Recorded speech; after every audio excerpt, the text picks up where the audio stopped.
Tu casa es perfecta para nuestro verano. Nos vendremos todos durante 6 semanas, anunció mi prometida con esa sonrisa radiante y natural que usaba cuando quería que algo sonara inofensivo. Su madre, Adela, ni siquiera se molestó en fingir que era una pregunta. Tus hijos ni se darán cuenta, dijo, dando un sorbo a su copa de rueda, sentada con elegancia en la isla de mármol de mi cocina. Estarán en el campamento. Las miré a ambas en silencio. Luego, dirigí la vista hacia el gran ventanal que dominaba el jardín, la piscina iluminada, la casita de invitados y el barranco que se extendía más allá de los límites de mi propiedad. Cada centímetro de esa vista, desde las baldosas de terracota hasta el sistema de riego, pertenecía a una vida que yo, Vicente Ramos, había construido con mi propia sangre, mis propios huesos rotos en los rodajes, mi propio dinero, ganado golpe a golpe. Sonreí, aunque por dentro sentí el frío de una advertencia. Claro, respondí simplemente. Pero esa misma noche, antes de que el reloj marcara la medianoche, ya había cambiado cada bombín de las cerraduras, cada código de la alarma de alta seguridad, las credenciales de la puerta automática de hierro y todos los accesos digitales del garaje. No era paranoia, era el protocolo de quien sabe que el peligro no siempre viene de frente. 4 días después, aparecieron con una furgoneta de alquiler de gran tonelaje, llena hasta los topes, como si estuvieran evacuando una ciudad entera. Y ahí fue cuando empezó el verdadero espectáculo de especialistas. Me llamo Vicente Ramos. Tengo 38 años, soy especialista de cine, un especialista de cine, de profesión.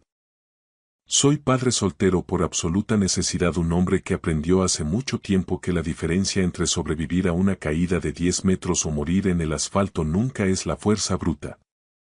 Es la preparación meticulosa. La gente oye especialista y piensa de inmediato en temeridad, fuego, motos volando y caídas libres al vacío. Imaginan a un tipo adicto a la adrenalina, a los aplausos del equipo tras el corte. Eso no es lo que te mantiene vivo en este negocio. Lo que te mantiene con vida es saber leer una mala intención, un cable mal tensado o una mirada falsa medio segundo antes del impacto. Llevaba 15 años dejando que me atropellaran coches por dinero, atravesando cristales de azúcar que cortan como cuchillas y fallas el ángulo, prendiéndome fuego en quemas controladas donde el gel retardante es tu única frontera con la muerte, y doblando a actores famosos que querían parecer valientes sin ganarse las cicatrices reales.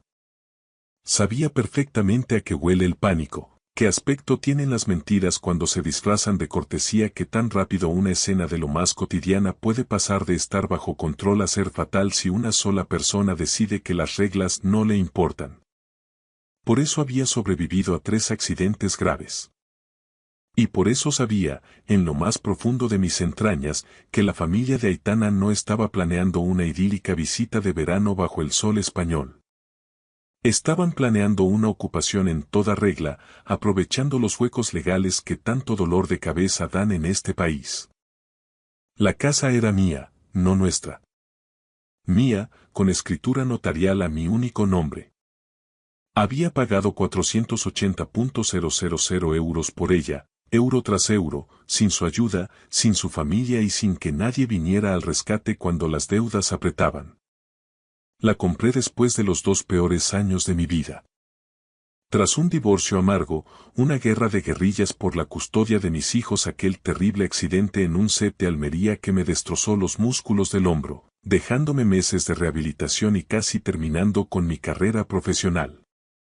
Compré este refugio porque estaba harto de vivir en lugares que se sentían temporales, harto de caseros que no arreglaban nada, de compromisos vacíos, de tener que decirles a mis hijos: ya veremos dónde estamos el año que viene. Necesitaba raíces, no alquileres. Lola tenía ya 11 años, era una niña de ojos afilados que lo analizaban todo, silencios prudentes que guardaban más de lo que decían. Hugo tenía 8, era dulce, divertido, pero todavía se asustaba con demasiada facilidad desde aquel incidente en nuestro antiguo piso de Madrid. 2 años antes, mientras yo estaba en un rodaje nocturno de una serie policial, un ladrón entró por la puerta trasera a las 2 de la mañana. La niñera se quedó bloqueada, incapaz de reaccionar. Fue Lola quien, con una madurez que me partió el alma, se encerró en el baño con Hugo. Llamó al 112 mientras escuchaban al tipo revolver con violencia los cajones de la cocina. Nadie murió, nadie salió herido físicamente, pero después de aquello, el trauma echó raíces.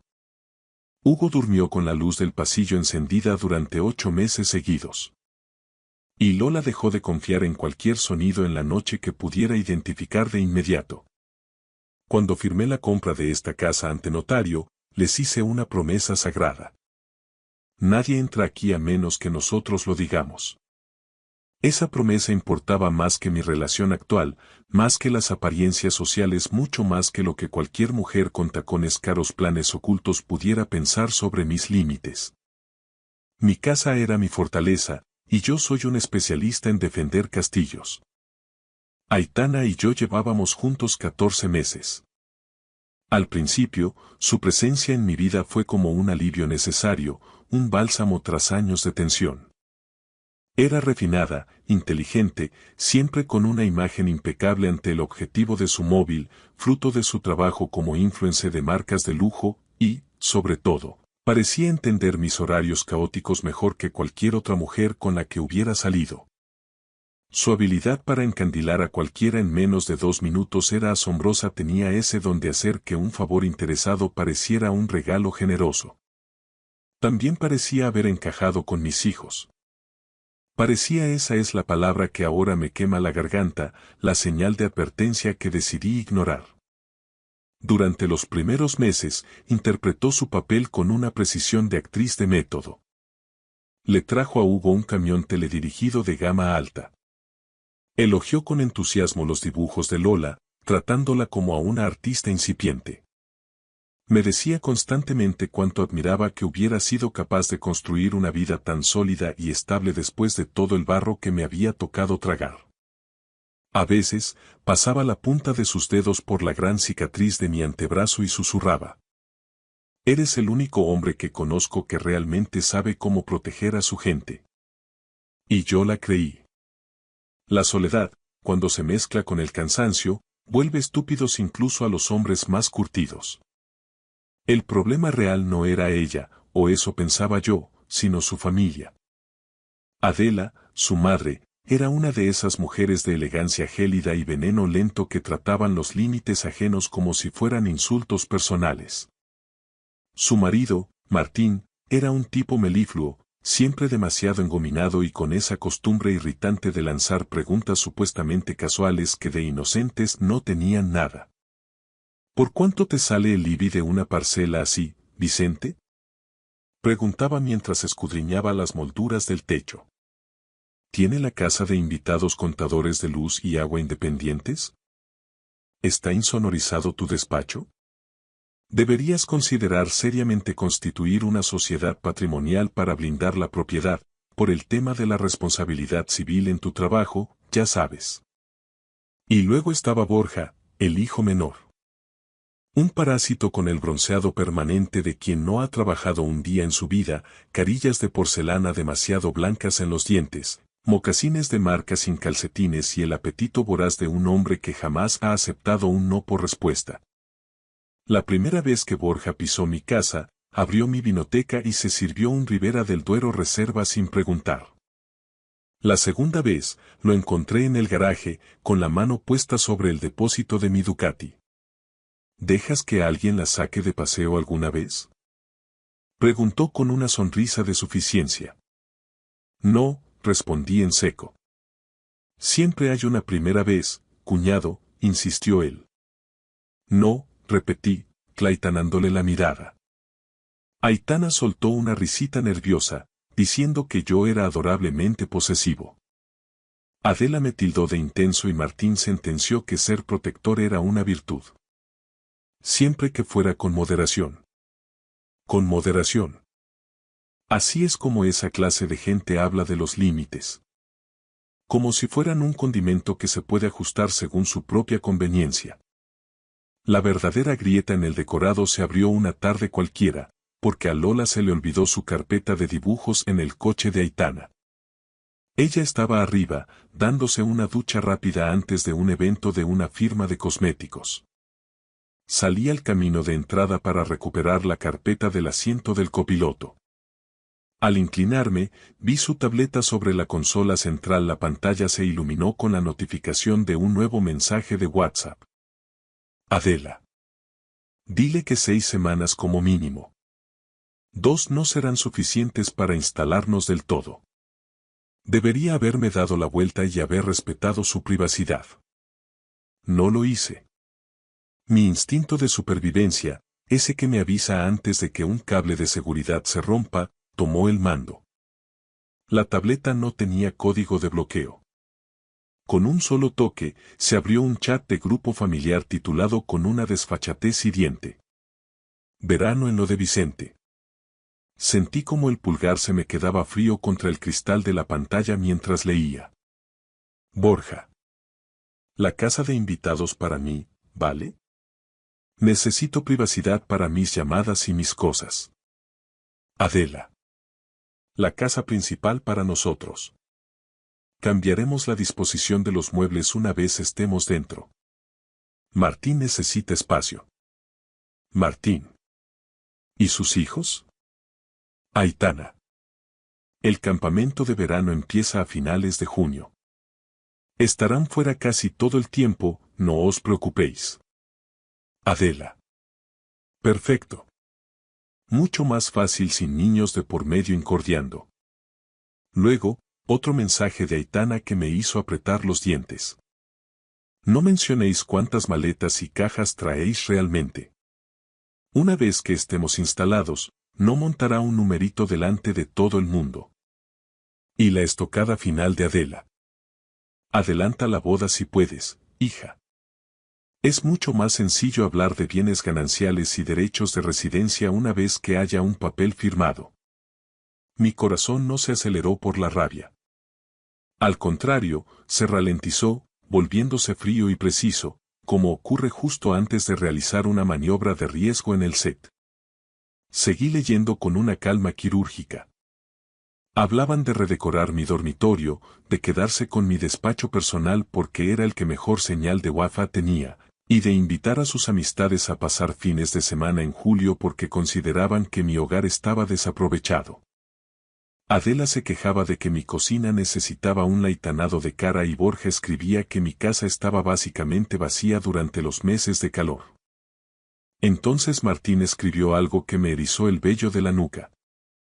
Pídele que deje la puerta del despacho abierta. Que no lo haga raro con las llaves. Mi despacho no era solo un lugar de trabajo. Contenía una caja fuerte empotrada. Y no guardaba en ella dinero en metálico ni relojes de lujo. Guardaba justicia.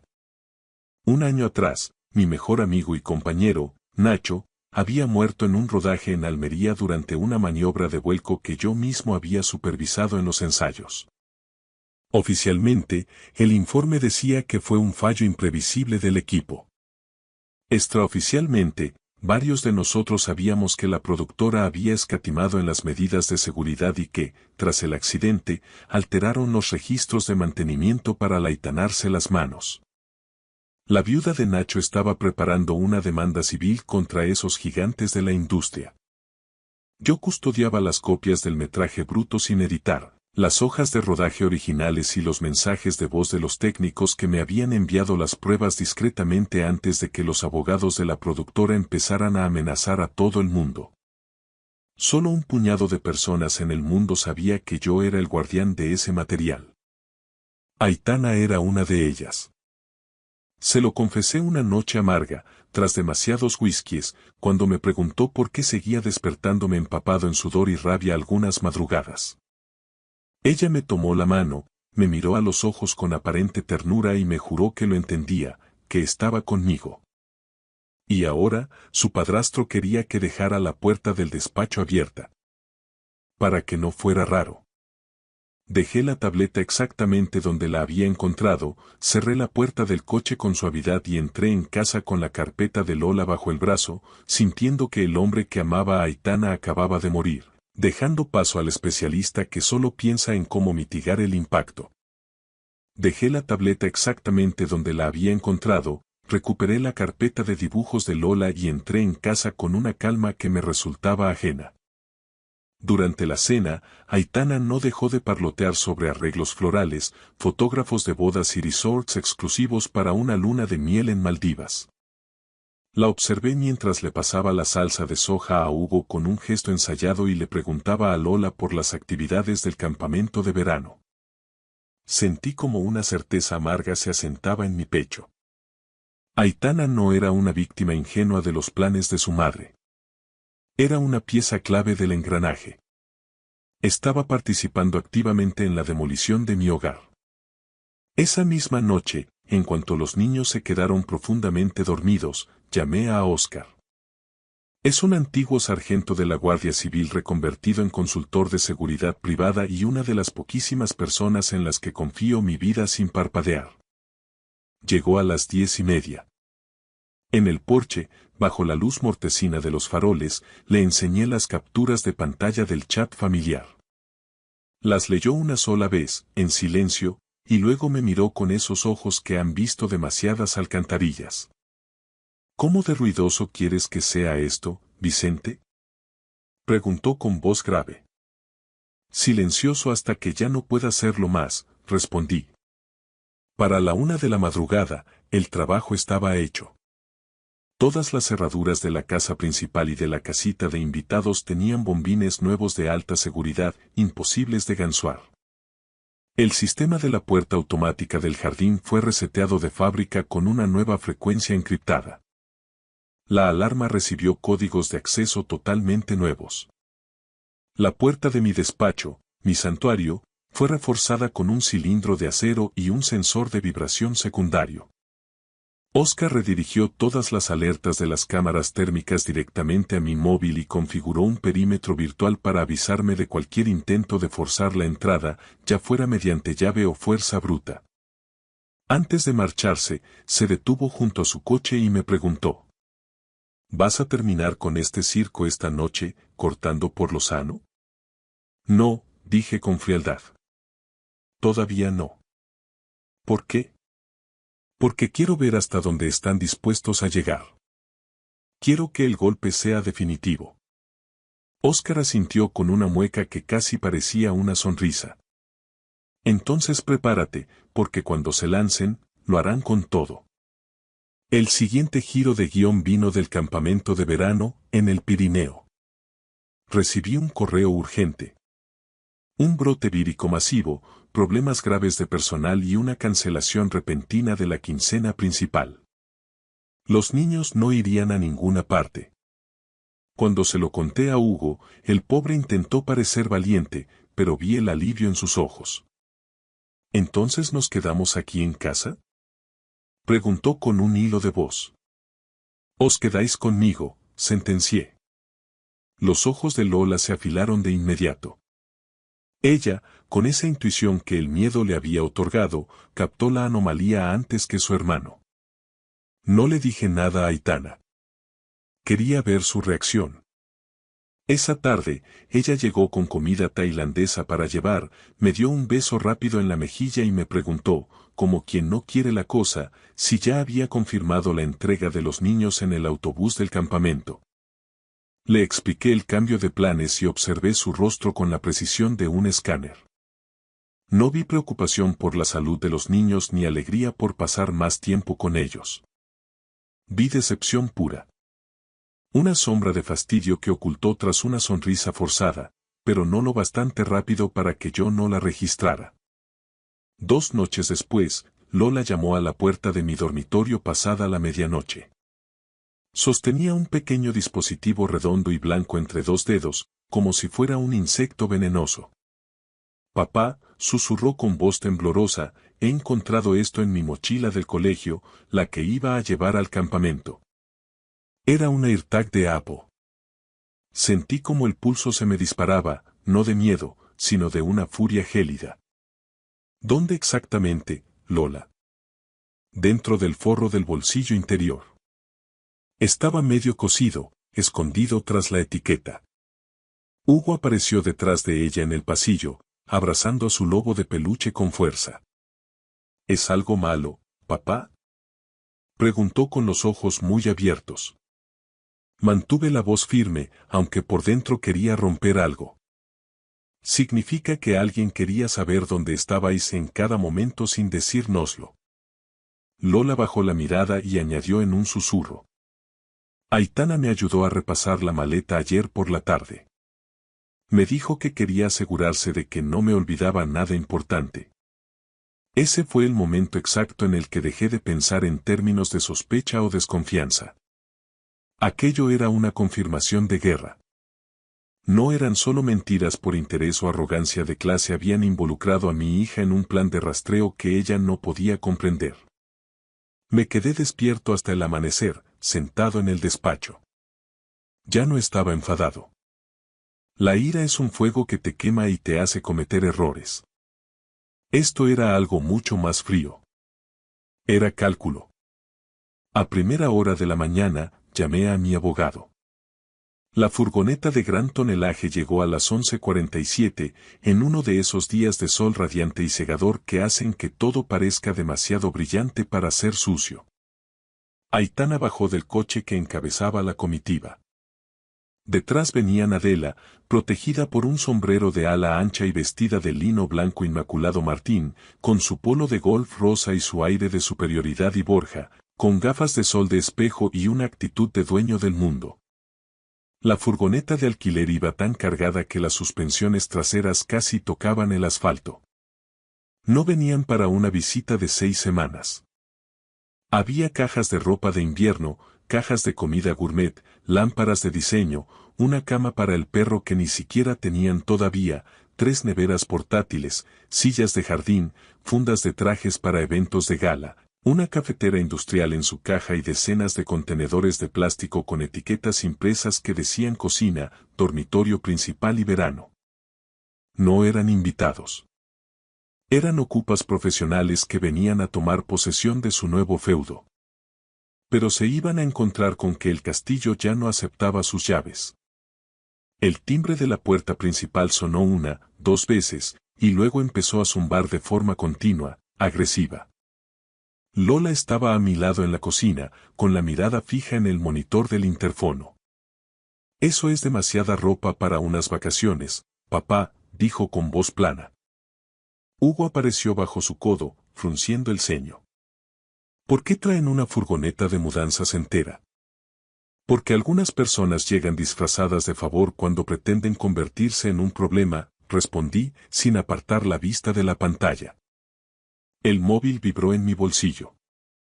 Era Aitana. Cariño, dijo con una ligereza forzada que me produjo náuseas, estamos aquí fuera, pero la puerta automática no se abre. Debe de haber algún fallo en el motor. Lo sé, contesté con calma. ¿A qué te refieres con que lo sabes? He cambiado los códigos de acceso y las frecuencias. Anoche. Hubo una pausa densa. Pude oír el ruido del motor de la furgoneta al ralentí de fondo. ¿Por qué? Su voz se tensó, perdiendo el barniz de dulzura. Porque he decidido que es lo mejor. Vicente, deja de bromear y ábrenos ahora mismo. Hace un calor de justicia aquí fuera. No. Un silencio más largo esta vez. Luego, la voz de Adela, cortante y furiosa, se coló por el auricular. Ponme en manos libres ahora mismo, Aitana. Aitana obedeció. Vicente, espetó Adela, llevamos 10 minutos aquí tirados bajo el sol. Esto es ridículo. Tenemos una reserva para cenar en el puerto a las 9. Abre la dichosa puerta. Parece que habéis tenido mala suerte con la planificación, contesté. Ábrenos ya. No. Aitana soltó una risa nerviosa, pero no tenía nada de gracia, era el sonido del cristal rompiéndose. ¿Qué es esto, Vicente? ¿Un ataque de celos? ¿Un berrinche? Es la parte en la que os dais la vuelta y os marcháis, intervine con frialdad. Martín decidió que era su turno de imponer autoridad masculina. Escucha, hemos conducido 2 horas con una furgoneta alquilada y cargada hasta los topes. Esto es un error muy grave por tu parte, una falta de educación básica. Borja se acercó al teclado numérico de la entrada, aporreándolo con rabia. ¿Se ha estropeado esta basura?, gritó hacia la cámara. No, Borja, funciona perfectamente, le dije a través del altavoz del interfono. Él miró hacia el muro de piedra, calculando la altura. Puedo saltar la valla en un segundo, ¿sabes? Puedes intentarlo, repliqué. Pero la empresa de seguridad privada ya está de camino y tienen órdenes de tratar cualquier intrusión como un asalto a la propiedad. Eso lo frenó en seco. Salí al camino delantero, caminando despacio hasta la gran reja de forja negra donde podían verme. Los niños se quedaron en el umbral de la entrada, justo detrás de mí, como sombras protectoras. La cara de Aitana sufrió una metamorfosis en cuanto los vio. No esperaba que estuvieran allí, contaba con que la casa estuviera, como ella decía, básicamente vacía. ¡Cielos!, exclamó con una alegría fingida que rozaba lo histérico. Niños. Pensaba que ya estaríais de camino al Pirineo, en el campamento. Se detuvo al ver mi expresión. Adela le lanzó una mirada fulminante. Ahí estaba el plan, desnudo y breve, expuesto ante el sol del mediodía. Basta, saqué mi teléfono y lo sostuve frente a la reja. ¿Queréis que empiece a leer vuestro chat de grupo en voz alta? ¿O preferís que pasemos directamente a la parte de la policía? Nadie respondió. Ninguno tuvo la decencia de negarlo. Aitana perdió todo el color de la cara. Martín se quedó inmóvil, mirando al suelo. Adela se irguió, tensando los hombros, decidiendo en ese instante si debía seguir con el farol o pasar al ataque directo. Así que decidí ayudarla a decidirse. Una vez que estemos dentro, no montará un numerito, leí en voz alta, deslizando la pantalla. Niños fuera el 8 de junio. Casa básicamente vacía. Hugo me miró de reojo. Vacía. Mantuve la voz firme, aunque me ardía la garganta. Lo planeasteis todo. Hicisteis las maletas con semanas de antelación. Mentisteis a mis hijos y me mentisteis a mí. Aitana se acercó a los barrotes, agarrándolos con fuerza. Vicente, por favor. Déjame entrar y te lo explico. No es lo que parece, las cosas se han sacado de contexto. Parece una familia de caraduras intentando ocupar una vivienda ajena sin el consentimiento del propietario. En mi pueblo eso tiene un nombre muy claro. Adela espetó con desdén. No seas tan dramático, por Dios. Es una situación familiar. No es drama, Adela, dije, es una descripción jurídica exacta. Aitana intentó recurrir a las lágrimas. Sus ojos se humedecieron con una facilidad profesional. Solo intentaba ayudar a mi familia con lo que iba a ser mi propiedad también. Mía, la corregí con una dureza que la hizo retroceder. La casa es mía. Y después de esto, lo único que vas a compartir conmigo es una orden de alejamiento si no te quitas de mi vista. Martín dio un paso al frente con una calma impostada, esa que usan los hombres que deben mucho dinero. Tranquilicémonos todos. Nadie está forzando nada. Solo necesitamos un arreglo temporal, una transición fluida. ¿Arreglo? ¿Transición? Pregunté, uniendo las piezas en mi cabeza. Esto no es por unas vacaciones de verano, ¿verdad? Necesitáis un sitio donde vivir porque no tenéis a dónde ir. El silencio que siguió fue atronador. Borja, harto del teatro, masculló.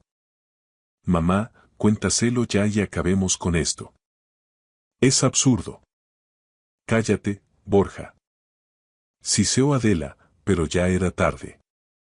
Miré a Aitana fijamente. ¿Tú lo sabías? ¿Sabías que venían para quedarse indefinidamente? Ella abrió la boca, intentó articular una mentira, pero la cerró al ver que yo ya no era el hombre que le acariciaba el pelo por las noches. Esa fue respuesta suficiente. Pero entonces Martín arruinó definitivamente la actuación. La venta de nuestro chalet en La Moraleja se ha retrasado por problemas administrativos, dijo con la mandíbula apretada. Estamos entre casas. Técnicamente, estamos en la calle. Adela se volvió hacia él con los ojos inyectados en sangre. Te he dicho que te calles, Martín. Aitana los miró a ambos, confundida, con una expresión que por primera vez en meses parecía real. ¿Venta retrasada? ¿De qué hablas? Me dijiste que los trámites de la gestoría eran rutina, que queríais vender para comprar algo más pequeño y viajar. Adela no respondió. Borja soltó una carcajada amarga y seca. No hay trámites de gestoría, Aitana. Lo que hay es una orden de desahucio por ejecución hipotecaria. Perdisteis el chalet hace meses después de que la inversión de papá en aquellas naves industriales saltara por los aires. Y ahora todos actúan como si esto fuera un bonito retiro familiar en la costa, cuando en realidad somos refugiados de lujo buscando un tonto que nos mantenga. Aitana se puso blanca como el papel. Me dijisteis que solo necesitábamos 6 semanas para organizar el traslado al nuevo piso. Susurró, mirando a su madre. Adela levantó la barbilla con una soberbia patética. Y la casa de Vicente era la solución obvia. Él tiene espacio de sobra, dinero y una relación contigo. Era lo más lógico. Ahí estaba la verdad desnuda. Ni amor, ni lazo familiar, ni planes de futuro. Mi hogar era su balsa de salvamento en un naufragio financiero que ellos mismos habían provocado. La paz mental de mis hijos y mi seguridad económica eran simplemente el daño colateral necesario. Y Aitana, tanto si sabía el desastre total como si solo sospechaba una parte, había decidido que yo sería quien absorbiera el golpe. Di un paso más hacia la reja, sintiendo el peso de mis hijos a mi espalda. No. Solo eso. Sin discursos de abogado, sin gritos innecesarios. Solo un no rotundo que rebotó en las paredes de piedra. Aitana apretó las palmas contra los barrotes, desesperada. Vicente, te juro que no lo sabía todo. Me ocultaron la gravedad de la situación. Pensé que una vez que nos casáramos, todo sería más fácil de gestionar. Me reí entonces, una risa corta y amarga que me dolió en el pecho. Exactamente. Pensaste que el matrimonio convertiría el robo en gananciales. Pensaste que una firma ante notario me obligaría a cargar con vuestras deudas y vuestras mentiras. Ella se estremeció como si la hubiera golpeado. Adela recuperó el habla con un último rastro de veneno. Esto es de una crueldad innecesaria, Vicente. Somos familia, o casi.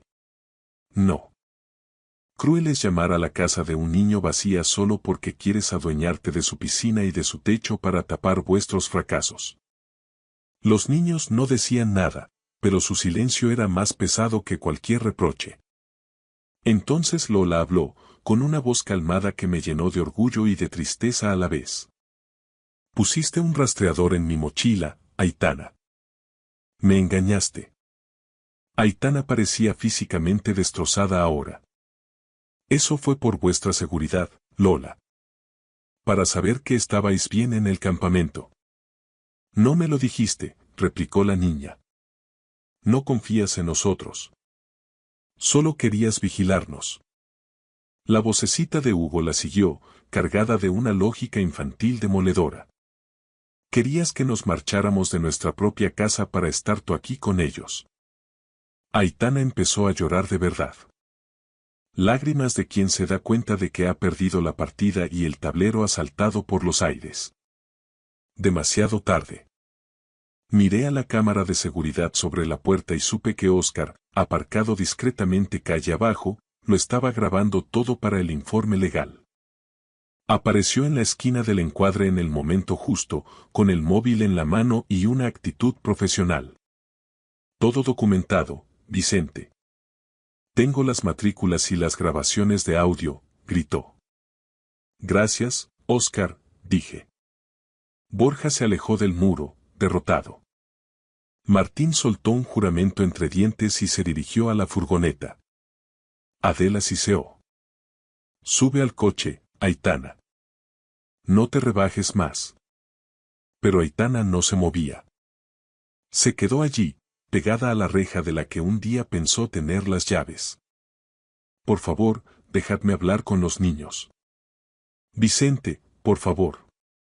Lola respondió por sí misma, con una firmeza que cerró cualquier puerta posible. No quiero hablar contigo. Vámonos dentro, papá. Ese fue el corte final de la escena. Aitana se encogió sobre sí misma, con una mano tapándose la boca para ahogar un sollozo. Adela la agarró de la muñeca con fuerza y la arrastró hacia el coche. Martín empezó a ladrar por teléfono, cegaramente buscando un hotel barato que aún aceptara su tarjeta de crédito. Los vi desmoronarse en la entrada de mi propiedad y no sentí triunfo, ni alegría, ni venganza. Solo sentí claridad. La misma claridad que tienes cuando evitas un accidente en el último segundo. El alivio de seguir vivo. Después de que la furgoneta desapareciera tras el recodo del camino, Hugo finalmente lloró. No fue un llanto ruidoso ni exigente, sino ese tipo de sollozo silencioso, entrecortado y destrozado que solo tienen los niños cuando han intentado ser valientes durante demasiado tiempo porque intuyen que los adultos a su alrededor ya están al límite de sus fuerzas. Me arrodillé sobre la graitana del camino y lo estreché contra mi pecho. Lola se quedó a nuestro lado, rígida como una estatua de sal, con la mandíbula apretada y la mirada furiosa, luchando por contener un temblor que le recorría todo el cuerpo. Lo siento, de verdad que lo siento, les dije a ambos, con la voz quebrada. No les dejaste entrar, papá, murmuró Hugo contra mi camisa, buscando refugio. Nunca, Hugo. Jamás. Lola me clavó sus ojos afilados, buscando una verdad que no fuera dolorosa. ¿De verdad te ibas a casar con ella? Preguntó con una madurez que me heló la sangre. Respiré hondo, dejando que el aire caliente del mediodía llenara mis pulmones. Sí, Lola. Iba a hacerlo. ¿Por qué? Porque a veces la gente sabe admirar tus heridas mientras planea cómo usarlas a su favor, pensé. Porque me sentía solo tras años de batalla. Porque ser necesitado por alguien puede sonar peligrosamente parecido a ser amado. Pero, en su lugar, elegí la honestidad más cruda. Porque me equivoqué. Cometí un error de cálculo. Ella lo consideró en silencio durante un segundo eterno y asintió una sola vez. Vale. Con eso me basta. Esa misma tarde, formalicé la ruptura del compromiso a través de mi abogado, enviando una notificación oficial para evitar cualquier contacto directo. Después, llamé a la viuda de Nacho. Esa conversación me dio el último giro de guión de toda esta historia podrida. Descubrí que la mala inversión de Martín no había sido algo aleatorio ni fruto de la mala suerte. Su grupo de financiación estaba estrechamente vinculado a una de las filiales de la productora involucrada en la muerte de mi amigo en Almería. Si la demanda civil prosperaba y las pruebas de negligencia salían a la luz, el entramado financiero de Martín se hundiría aún más rápido. De repente, su extraño interés por mi despacho, por mi caja fuerte y por el material que guardaba bajo llave cobró un sentido siniestro. Quizás Adela lo sabía desde el principio. Quizás Aitana también. A esas alturas, la distinción entre la maldad deliberada y el egoísmo ordinario apenas importaba. Aitana ya había fallado en todas las pruebas de lealtad que realmente contaban en mi mundo. Semanas después, el equipo legal de Julia Fuertes vino a casa para recoger las copias de seguridad de todo el material que yo custodiaba. Los brutos de cámara, los correos internos y las pruebas de la manipulación de los vehículos. Se los entregué con una satisfacción helada. Si Martín y su clan pensaban que mi hogar era un flanco débil por el que entrar para hacer desaparecer pruebas comprometedoras, se habían topado con el muro equivocado. No pasas 15 años en el cine de acción, lidiando con contratos y seguros, sin aprender a proteger la cadena de custodia tras un accidente. Demasiados compañeros muertos terminan siendo olvidados o reescritos por productoras con mejores abogados que escrúpulos. El verano cambió drásticamente después de aquel asedio fallido. Como el campamento se había cancelado, decidí rechazar 2 rodajes en el extranjero y me quedé en casa. Lola convirtió la frustración en arte y pintó un mural inmenso en la pared principal de la casa de invitados. Un cielo del desierto de tabernas de un rosa casi irreal, con montañas negras recortadas y zorros ocultos entre la maleza.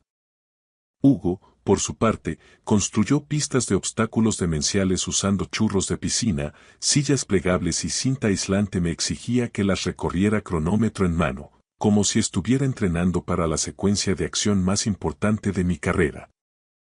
Aprendimos a hacer masa de pizza desde cero, manchando toda la cocina de harina. Montamos a caballo al amanecer por el barranco, disfrutando del silencio de la sierra. Vimos viejas películas de cine negro durante las olas de calor y dormimos con las ventanas abiertas de par en par, confiando de nuevo en el sonido de los grillos y el zumbido suave del filtro de la piscina. La casa se sentía diferente. No era más grande, pero se sentía inexpugnable. Una tarde, mientras merendábamos tortitas en la terraza, Hugo miró a su alrededor con una sonrisa tranquila. Todavía se siente como si fuera nuestra, ¿verdad? Dejé mi café sobre la mesa y le puse una mano en el hombro. Es que es nuestra, Hugo. Solo nuestra. Lola me observó un segundo y luego esbozó la más mínima sonrisa. Eso era todo el reconocimiento que necesitaba en esta vida. Meses más tarde, coincidí con Aitana por casualidad en el bar de un hotel de Madrid, tras una mesa redonda sobre seguridad laboral en la industria cinematográfica. Se veía cansada de una forma extrañamente hermosa. Serena por fuera, impecable como siempre, pero rota por dentro. Al verme, pronunció mi nombre en un susurro. Me detuve, no por nostalgia, sino por cortesía. Te envié aquella nota porque lo sentía de verdad, dijo. Yo la había recibido a través de mi abogado semanas antes. 3 páginas de disculpas, confesiones a medias y una frase que se me había quedado grabada. Seguía diciéndome a mí misma que el egoísmo temporal no era una traición real. Lo sé, respondí escuetamente. Ella tragó saliva, evitando mi mirada. Me enteré mucho más tarde de que mi madre había consultado a un abogado experto en arrendamientos para saber qué se necesitaba para acreditar una residencia habitual y dificultar un desahucio. Te juro que no sabía que ella había llegado tan lejos. ¿Y me habrías detenido si lo hubieras sabido, Aitana? Se quedó callada el tiempo suficiente para que la honestidad, por fin, hiciera acto de presencia entre nosotros. No lo suficientemente pronto, admitió con amargura. Fue lo más sincero que me había dado en 14 meses de relación. No me perdiste por culpa de tu madre, le dije antes de marcharme. Me perdiste porque cada vez que tenías que elegir entre mi confianza y tu conveniencia, elegías la conveniencia y la etiquetabas como algo temporal. Pero en mi mundo, la confianza no tiene etiquetas de caducidad. Sus ojos se llenaron de lágrimas, pero ya no tenían poder sobre mí. Tienes razón, susurró. Y eso fue todo. Sin reencuentros dramáticos bajo la lluvia, sin segundas oportunidades imposibles, sin un último beso de despedida. Solo una mujer entendiendo, demasiado tarde, que el daño no se vuelve más pequeño ni más perdonable porque tuvieras la intención de explicarlo después de haberlo causado. Para cuando llegó la primavera, Hugo había dejado de revisar obsesivamente los cierres de las ventanas antes de acostarse. Lola me pidió su propio código de acceso para la puerta automática y, cuando se lo entregué, parecía más orgullosa que si le hubiera dado las llaves de un coche de lujo. La viuda de Nacho llegó a un acuerdo millonario en su caso de negligencia. 2 ejecutivos de la productora dimitieron discretamente. El grupo de inversión de Martín quebró definitivamente, llevándose por delante lo poco que les quedaba. Adela se mudó a un piso mucho más pequeño en una zona menos glamurosa y le decía a todo el mundo que era una decisión minimalista intencionada. Borja desapareció en alguna ciudad costera, donde los hombres de su estirpe siempre piensan que la suerte volverá a sonreírles sin haber trabajado jamás por ella. Y yo me quedé con mi casa. Pero, lo que es mucho más importante, mantuve la promesa que les hice a mis hijos. La gente suele pensar que el gran momento de una historia es la confrontación final, los gritos ante la reja, la humillación del enemigo o el portazo definitivo. Pero no es así. El momento real ocurre mucho antes, en el más absoluto silencio. Ocurre cuando alguien te dice que tu hogar está disponible para el saqueo, que tus hijos son un inconveniente logístico, que tus límites son negociables según el precio. Ocurre cuando alguien intenta convertir tu amor en un chantaje emocional. El momento real es cuando ves venir el golpe y, en lugar de cerrar los ojos y esperar que falle, te mueves. Ese verano perdí a una prometida, es cierto. Pero mi hijo volvió a dormir durante las tormentas sin despertarse aterrado. Mi hija pintó cielos imposibles en las paredes de nuestra fortaleza. Y ambos aprendieron algo que ojalá yo hubiera aprendido mucho antes. Nadie, absolutamente nadie, tiene derecho a decir que tu casa está vacía mientras tú sigas defendiendo el lugar que ocupas dentro de ella. Gracias por escuchar la historia hasta el final. Dale like y deja un comentario. Suscríbete al canal y activa la campana para no perderte la próxima historia. Les deseo todo lo mejor.